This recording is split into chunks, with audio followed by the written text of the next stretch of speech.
That time I got reincarnated as a demon lord, English, by LordedoMal44. 56 The scariest word there is in a man's life. The return to Rimuru, capital, and currently only, city of Tempest, had been successful. Using the crossbows we brought to the ogre's village, and the chariots I made from the forest's wood, all of us, the 100 goblins and 300 ogres, went home. Their village was completely abandoned, with most of the things they would need having been brought by the magical beasts. In the future, the village of ogres could be occupied again, but I would prefer that now, with the enemies we had all around us, all the subordinates I could get were together, side by side. With 10,000 hobgoblins and goblinas, plus 300 Kijins, hardly anyone would be crazy enough to attack this place. Taking Kijin's memories into account, we were a threat Dwargon will never ignore, even now. By the way, that's why I took control of the information transmission of all the spies that Gazel sent to spy on us. As long as he doesn't have correct information, he won't risk attacking me, at least not until his project is completed. Seriously, he should ask the elves to protect that lab. Their bath is almost impossible to observe, but I can see everything Kijin has been doing. Still, how are elves so good at tricking my 6 supernatural senses? Less than. Greater than okay. I'll pretend that I don't know you had anything to do with this. Back to what matters, we've finally returned to Rimuru, the capital of our empire, and the Kijins are now with us. This means that our firepower is now much greater than our past power, and we are probably among the most powerful creatures in the Jura forest. Now, even if the Dryads and Treants tried to fight us all together at the same time, our victory would still be guaranteed. It is possible that there would be some casualties on our side, but our defeat would not be a possibility. Of course, experience is still an important weapon, and we all lack it. Seal can bypass this using only her calculation abilities, but she is the only one in all of Tempest who can do so. As such, losses could still reach annoying numbers. So we still had to find a way to strengthen ourselves. Once we did that, we could focus on expanding our empire again, taking all of Jura Forest as our territory, and adding the other races from across the forest and around the forest to our empire.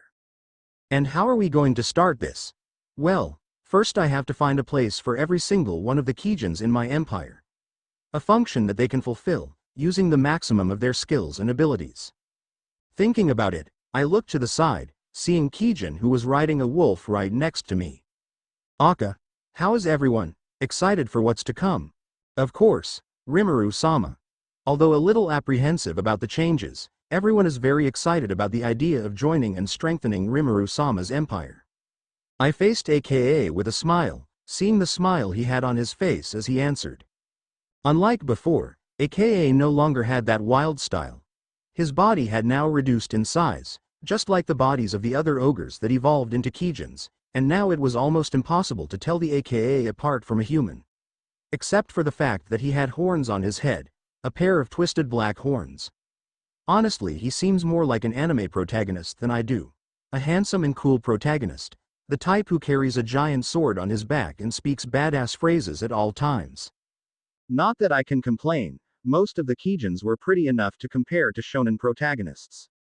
Well, let's not get jealous. I have Seal, I am the evil boss who will become a demon lord in the future, and I am the guy who will have a harem one day, because my country will allow people to have harems, so I am the winner of this story. It's not envy, I assure you. I'm not feeling the slightest bit jealous. It's not envy. Also, Seal-chan, let's raise the level of hellish training. Okay. May draw on training from Tanya von de Gerechev and the Survey Corps. Let's become the most powerful in the whole world, no doubt. Less than. Greater than. Don't look at me like that. You're worse than me, when it's convenient for you. Anyway, with hell training to be reviewed, I could already see my troops getting even stronger than they were now. And with the Kijin among my ranks, it's only a matter of time before the forest of Jura falls entirely under my rule. If that occurs, then it's only a matter of time before I can have him by my side serving me faithfully as well. That would really make me happy. I have high expectations for him. Well, let's get back to what really matters. Seal. As soon as we arrive, I want you to talk to the construction team. We need houses for the Kijins, expand the training grounds, and yes, we need places where they can work properly. The blacksmithing of the ogres was very good. If we teach everything that Kaijin knew, then maybe something even more amazing can emerge. Understood. I promise to do everything perfectly. But I turned around, looking at Seal sitting on Ranga with me, right behind me. We always travel together. She makes a point of always sitting next to me in Ranga, but she usually doesn't do anything. Still, when she said that, but I felt my spine go cold, and her arms suddenly went around my chest as she hugged me. Could you grant a wish of mine?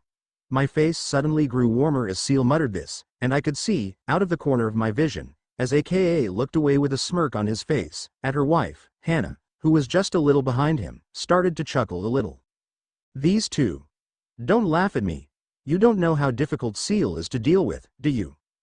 With that kind of thinking in mind, I thought about the possibilities. Seal is probably the best, in all of Tempest, in the area of development, and even I can't beat her if Seal fights seriously. Of course, it's my skill, but it's just as important as one of the others, which I've named. Less than. Greater than still, Ciel's wishes. Wait, how is it possible for Seal to have wishes in the first place? Well, not that I'm going to complain about something like that, it's just quirky. Still, slightly traumatic memories flowed into my mind when I thought of Ciel's wishes. I'll think about it. For now, do everything perfectly and exceed my expectations. It all depends on your results. Oh, just for the record, AKA and Hannah, as well as the other Kijins and my subordinates, don't know that Seal is my skill. The goblins don't know where she came from, but they saw that I trusted her with everything and they just took the course. The only person besides me who knows this is Tasuki-chan, but she is a special case, being reincarnated just like me. while Seal and I were discussing this, we arrived at Tempest's main square, and then I went up in front of everyone to give a speech. The speech I gave was the same as the one I gave in the Ogre Village, talking about how this was not a defeat for either side but a victory for both. However, this time I gave the speech to all my subordinates. My goal was just to make sure my subordinates didn't get too proud and end up treating the Kijin badly. My goal was to make everyone grow together, and take advantage of everyone's growing strength to pave my way as a demon lord. We could start our journey by attacking a human country, attracting a little attention from the world, but Seal-chan, just to be sure, which country would we attack first? I asked just in case, but I already knew the answer. I planned dozens of times which country I would start my attack from, a country close to the Jura forest, making our attack perfect, and which had a weak military force, which would allow an easy domination with the least number of deaths possible. On the enemy side, of course. The problem is that less than that would be Blumen's country, greater than. Just as I imagined. This is the country where Kabul, Guido and Eren currently live. With the information I have from Kaijin, I can easily imagine that the adventurers would be forced to fight in this war because we are monsters, and many of them would even volunteer, and the result of that would be a certain event where many of them would die. And, being adventurers of considerable rank, and such nice people, these three idiots would be on the front lines, trying to stop me. Less than the probability of all three dying is 63.8%. Greater than I can imagine. Although I could do something to prevent it, it would put my troops at risk, and moreover, the three of them would definitely resent me. Why is it so difficult to become a demon lord? In the end, the best thing would be for me not to travel a lot, so I cannot meet many people from outside and avoid changing my plans. For now, Blumen is free from the possibility of an attack. Also, I wanted to dominate the entire Jura forest before attacking the outside world. Considering the strength of the Tengu, the Baki and the Gyuki, it will be very useful to have them on my side before I start acting. With that thought in mind, I finished the speech, talked a little with the dear subordinates that I hadn't seen for so long and started to return to my house, the house where all the Tempest clan live, which is right next to the castle. I still haven't got used to such a big castle. I prefer to stay in a smaller house, with rooms of just a few tatami mats. Oh, of course I'm not alone. Gabuta, Akami, Tasuki, Rigure, Ranga, and the newest members of Tempest are also with us. Yes. I have given some of the ogres positions among the Tempest and, as a result, positions of power at the executive level. First we have the two sons of the chief of ogres, Benimaru and Shuna Tempest. These two were selected because, according to Seal, They have a potential that surpasses the potential that their parents had. Because of that, she said that naming them after my family would only make them the strongest possible of the next generation. Still, why did she speak of Shuna with a certain note of disappointment? I feel like I won't understand women, or Seal, at least. Moving on, the general's daughter, Xian, and the son of the ogre chief's spy, Sue, were both recognized as well. Both have skill when fighting, but they lack a lot in terms of skill or raw power, so I can imagine that with proper training, their power will peak. And that pinnacle would be just a few steps below me, just in case. These four were the ones who were named after my clan. The others were placed in other clans. Later I introduced them all, but what really matters are these four, who were added to my own clan, and from whom I expect more. Oh, and just for the record, despite being Tempest, they aren't the only new executives. Aka, Hana, Lily, Hakuro and Kurobi, there were a lot of people with potential among the ogres, so I put them among the executives and made them responsible for some things. With all that said, we arrived at the Tempest residence, and everyone was in awe. The ogre's village was very close to an old Japanese style, so the Tempest's house, which copies perfectly this style, is quite impressive for them. Welcome to your new house, the Tempest House. You can have another house if you wish, but this is where the Tempest clan, where our family gathers. Everyone showed slightly complex expressions before these words. In part, they all seemed happy to have been personally selected by me for this position, something my subordinates seemed oddly excited to be a part of, and in part, they were a little hesitant. Well, that was just considerable. After all of them had been forced into the position they found themselves in, partially against their will. Still, they would soon get used to, and even like, the positions they found themselves in. For now, let's just give it time. And then, any questions? I asked that, trying my best smile to make them feel more comfortable speaking their minds. I don't want them to feel cornered in any way. This moment is when they most need to feel comfortable with where they are. And then, as if guided by my words, all four hands went up. Well, at least it wasn't as bad as I thought it would be. Benimaru. I chose the first to ask questions, wanting to control the situation as best I could. What do we have to do from here on? That will depend on you and Tempest's future. I can't say for sure, but I can say that we'll figure it out together. Honestly, I have no idea what we were going to do going forward. My plans to dominate the Jura forest were real, but trying to follow through on those plans is now nothing but reckless madness, one I wouldn't want to follow. First I would have to find ways to use my new subordinates, then I figure out how to acquire even more subordinates to follow me.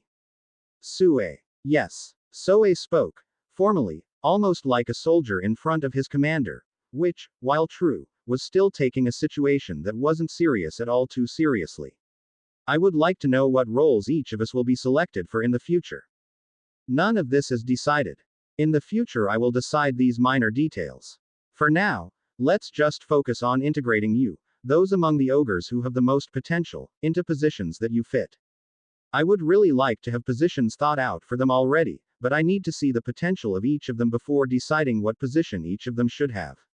Something like, Sue is very capable when it comes to espionage, but it doesn't make any sense for me to put him among my frontline soldiers, no matter how strong he is. After all, his strength and his potential are two completely different things. Therefore, I would first check the potential of each one of them before deciding which positions each one of them would have among my soldiers, and especially, among my executives. Shuna. You chose an ogress. I mean, a Kijin. To form your family. I tilted my head, confused by Shuna's question. Family. Was she referring to the Tempest? If that's the case, then isn't it obvious? I already named her and she in Tempest, and the rest of the Kijins didn't really catch my attention. Also, naming a Tempest is a little different from naming normally, and it's not something I can do in such a lighthearted way. Still, why is she blushing just asking that? And why does Xian seem to have such a proud look on her face? Is it so embarrassing to be asked to be part of a slime's family? You're all Tempest, you're all my family. Of course, Tasuki-chan is like a little sister to me, a person of real trust, so she's in charge when I'm not around. But other than that, I don't think about having another Kijin in my family besides you and Xian, Shuna. Shuna blushed even more and Xian's smile became more arrogant than before. Also, for some reason, Tasuki-chan sighed as she slapped her own forehead, as if she heard something really stupid, while Seal-chan shook her head from side to side in denial. After all, why these reactions? This family matter shouldn't be so complicated for a monster, right? Less than. Greater than. Seal-chan, could you explain to me the reason for these reactions? Less than I could, but you don't deserve it. Greater than. Seal-chan doesn't want to explain something to me. Well, let's just think about it later. I don't understand why I don't deserve it, but still the best choice I can make is not to think about it right now. We finally get home and all I want is to rest in my bed while I think about everything I've acquired. As I thought about it, I felt Shuna's hand holding mine. I turned towards her, seeing how her face was as red as Benimaru's used to be before the evolution, and her lips were moving as if she wanted to say something but was afraid to do so. What is this? Some kind of love confession? Less than. Greater than. Seal-chan, this isn't a love confession, is it? Less than. Greater than. Seal-chan, don't play with this. Is this or isn't this a love confession? Suddenly, I thought about what Shuna had said earlier, and everything I'd answered. When Shuna said, form your family, she meant. My face suddenly turned red, as if all the blood had suddenly rushed to my face. I don't even have blood, actually, but somehow, I still felt warm and embarrassed. I mean, I've never received a confession from anyone, and getting a confession like that out of the blue is, like a dream come true. I turned around, facing Shuna head on, and waited for her to start talking. That might be a little cruel, but I don't have the courage to confess to a beauty like Shuna, at least not at the risk of being rejected. This could end up leaving me traumatized for the rest of my life, but if it's her. As long as my luck helps me and nothing gets in my way at this moment, I could finally receive a confession from a beautiful girl. While thinking about this, I heard the sound of a door opening, and I could feel how something was approaching me with great speed from behind, faster than my brain could react. Daddy. The moment I heard this, I felt as if cracks appeared in the air, and a sharp pain in my chest told me that I had received a critical blow from those words. Letting go of Shuna's hands and looking at the little creature, or rather the little girl behind me, I saw what looked like a smaller version of me, or Shizu, around 5 years old. She had silvery blue hair, just like mine, and her features were identical to mine. Normally I would think that this was actually a clone made to look younger, but I recognized immediately that this was not the case. The aura she emitted was the aura of Sarai-chan. Sarai Tempest, my slime daughter, was the person who hugged me. She had somehow acquired the ability to shapeshift, and she looked exactly like me. I missed you so much, Daddy. Sarai-chan said this, hugging me again and burying her face in my stomach. Daddy. Turning around, I saw that Shuna had a shocked expression on her face, while Xian, not far from her, had a complex expression. She was still smiling, of course, but somehow her eyes didn't seem to be smiling as much. When her eyes met mine, I felt like, for some reason, I was going to have to run some marathon until I passed out. Sarai-chan, could you not call me? I didn't finish speaking those words. Before I even finished speaking, Sarai took her head off my stomach and looked up, looking me in the eyes. The corners of her eyes had little tears, which I wasn't sure if they were from joy that I was back or from sadness that I had said that, but I didn't care what the difference between them was. Sarai-chan. My daughter had a crying expression.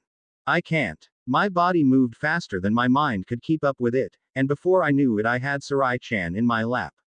A smile formed on my face even though inside I felt a little despair at my own actions, and I placed a kiss on Sarai's cheek. Of course you can, my dear. Am I not your daddy? Yes. You are my beloved daddy. Hugging Sarai once more and feeling an arrow of cuteness go through my heart, I put her on the ground and held her hand. Turning to the others, I noticed that everyone had smiles at the cute scene, and the mood seemed much lighter than before. Ah, yes, Shuna.